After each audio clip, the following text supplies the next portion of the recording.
This is again I found it a good question. By using AI, how can we improve the reliability of medical instruments by diagnosing faults in real time?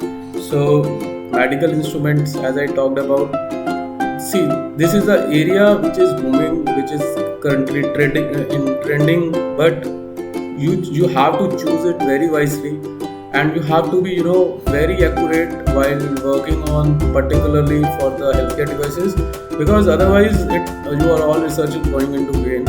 I am also working in these areas from the last 5-10 years, working on very closely on certain projects, but just clinical, some of my projects are also in under clinical trials, but just at the last, clinical trials are the one of the crucial steps while you are designing something on healthcare sector. So be careful about data, as Ashish mentioned in his slides about the data.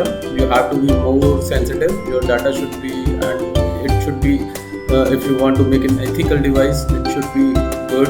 So do spend your more time on data cleaning and to understand what is your data, what are the various labels. Do not include unnecessary labels, or means overfitting, underfitting. You have to take care about these terminologies while designing these applications. So this is very important, and I think a good question. And coming to the next